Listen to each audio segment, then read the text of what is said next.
Back here with David Graeber, talking about Syria, Kurdistan, and the revolution, giving women guns. Yep. They got the YPG and the YPG and the YPG, the YPG and the YPG. There's two branches of the army, and one is all women. And they elect their commanders. We went to a women's army unit, and we were talking to them about this. And they said, well, we're a democratic army. You know, we're trying to model this on feminist principles. So we choose somebody to be the commander. And we were like, well, of course, but when you're actually, you know, fighting, when you're, you know, then it's a commander, they can give orders. It's not democratic then. They were like, what? They got really offended. Woman we talked to was like, but you mean like yell at people and tell them what to do? No, of course not. I mean, that would be against everything we stand for. What do you mean? So they really take this seriously. They're just really nice people. Yeah. Really nice. Was you not scared when you were out there? Was you scared going there? I mean, when I was going there a little bit, because we were kind of, there was this map of where ISIS is now, right? When we were in Iraq, because we landed in Erbil, we took the sort of roundabout route, and then we got to this place where there's a ferry across the Tigris, and that's where one place. Did you have people with you, guides? And... Yeah, we had a couple. We had a couple of Yazidi drivers actually, because you know the Yazidis really got it in the neck around that time, and the YPG and the PKK were the only people who really helped them out. So they were very gung ho on our side. So we drove there, a little delegation, maybe about 8 people, and we went. Oh, you know, and the front kind of moves around. Yeah. And there were a couple points, so we probably were within sight of ISIS territory. So that was a little creepy, but you know, once we were there, we felt totally safe. The very first day, they had guys with machine guns, sort of riding shotgun behind the car, just to make us feel safe. But after about a day, those guys disappeared. I think they were just there to like. How long was you there for? 10 days. Because I mean, the ISIS, they've come out of. I mean, the great instability in that area. It's a bit of a you know, understatement. You know, from Saudi Arabia, Qatar, and their Wahhabism and the Salafs and Turkish secret police seem and, to be involved and the Western sort of like interventionism. I mean, this is where these people, a lot of people like. I mean, they're fascists. They're going out burning people, chopping basically, people's heads off. But if they had nowhere else to go, where were they going to go? Well, I know what happened in Iraq. It's really tragic because most people don't realize this. So there was a kind of Occupy type movement in the Sunni part of Iraq, northern Iraq, and they tried to do it right. You know, they tried to say, all right, we're going to be nonviolent. We're going to have protest camps. We're going to try to create direct democracy. They're actually trying to do kind of like the sort of thing that the Kurds are doing in Syria now. And the Iraqi government just came in and shot them. They just sent the army. So.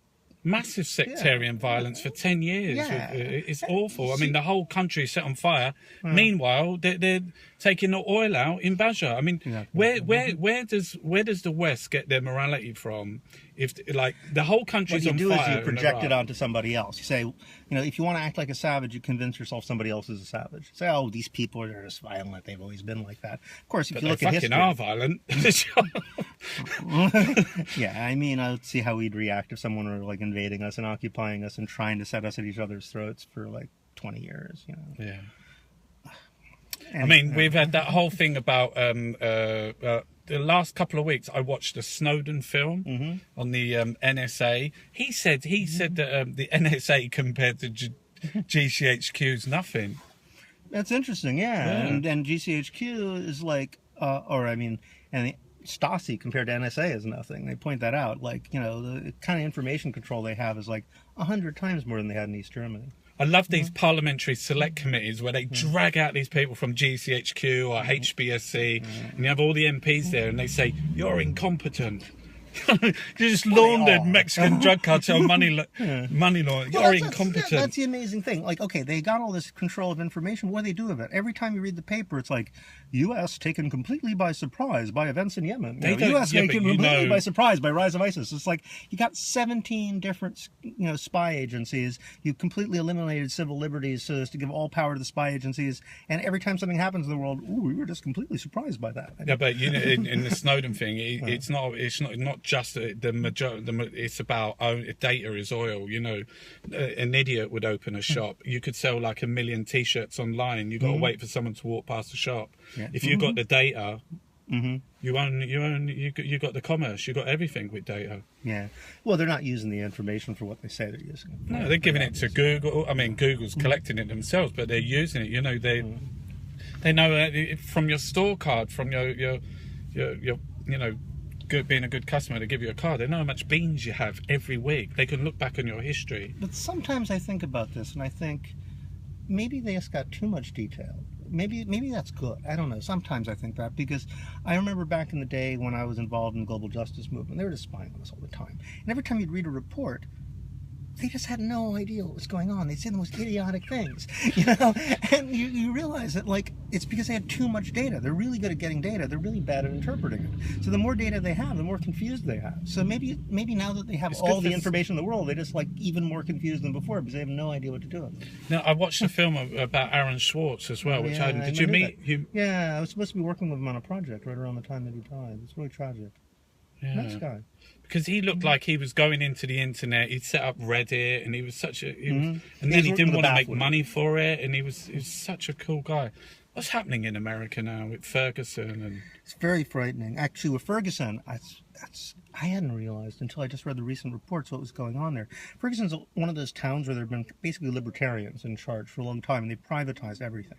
So, of course, it's the South, so you got the sort of complete racism, which goes back to 200 years.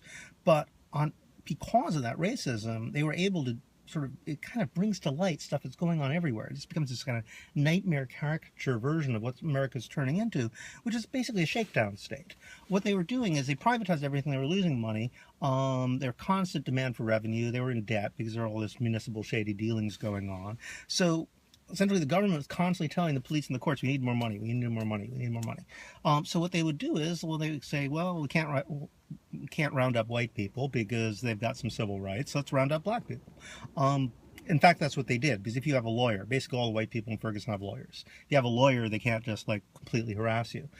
So they went after the working class, and it's essentially mostly black in a place like that. People like nurses' assistants, house painters. If you read the accounts of these guys, they're just basically, decent working class people trying to get on in life. And they're not criminals. What they would do is they go after them for parking tickets, which is mostly what cops do. I mean, what people don't realize this. We all think that cops are people who fight crime. There's this image in our heads that cops are people who, when somebody's violent, the cops will show up and control it. That's why they say, well, we can't get rid of cops. What will we do about violence? But, most of the time when violence occurs, if you were to hit me on the head, even if you were to stab me, probably the cops wouldn't get involved. I'd just run away. And maybe if I ended up in the hospital, then police might get involved because there'll be paperwork and there has to be a police report. Cops are bureaucrats. But what cops really do is they bring the threat of violence into situations where it wouldn't have occurred. So you get like Eric Garner. Again, racism makes it clear what's going on, because usually they can just beat you up. They can't actually kill you. But if they're black, they can kill you. So Eric Garner, he was selling untaxed cigarettes. It's like a situation. Basically, it's not a criminal matter, right? It's some sort of infraction of a regulation or something like that about who pays tax to what. And it's revenue stuff. Again, cities losing revenue because people are selling untaxed cigarettes, so they can just round these guys up and beat them up, and in this case kill them. So that's what was going on in Ferguson. They would just arrest people, and they would give them 14 fines for seatbelt violations, light violations, just make stuff up. Suddenly, they owe $1,000, $2,000. These are poor people. So how do they can't pay the money. Second of all, they would make it really hard to pay the money. So they would call you in, and they would change the dates. They kept making you come back, so hoping you would miss a court date so they could fine you for that, right? Or they would have wrong information on their webpage about how to pay the fine. I got letters in there from my friend Kenny Zulu Whitmore, 38 years in jail, 28 years straight in solitary confinement. What did he do? He's a political prisoner. He's a Black Panther. Yeah, well, that's put away in the 70s. Oh yeah, if you're political. He's telling me that there's people that get 3 strikes and you're out. They steal a jacket for $69. Life without parole. Yeah, no, it's completely insane. That's life without parole. Yeah, well, that's California. It was 3 strikes, you're out. Yeah, but these guys, even that's like a criminal. You stole a jacket, but you stole something. This is like parking tickets. This is like stuff that everybody does, and half of it they just made up, right? Or you're speeding. Everybody in America speeds, right? I mean, if you go speed limit, people start honking at you. So they just get them for stuff which isn't actually criminal at all, and then they criminalize them, and they start rearresting them. You're trying to go to your job, suddenly the cops will grab you. They drag you off, and what they do is they shove you in this dungeon. This again will get Ferguson, where they intentionally, you don't get soap, you don't get toothpaste, you don't get a towel. They leave you in there for 5 days. They never clean it in 20 years. It's completely infectious. People are getting diseases and dying. Yeah, this is what they did. It's like a dungeon, and they lock you in, and they say, okay, we'll let you go for $1,000. They did this. This is actually what happened. And, you know, like, you don't have the $1,000, but they'll try to get it from your relatives, right, to get you out of the dungeon before you get sick and die.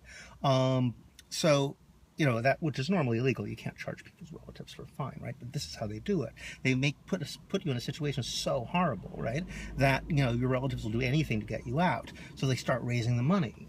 So there's a way of just taxing the poor for nothing.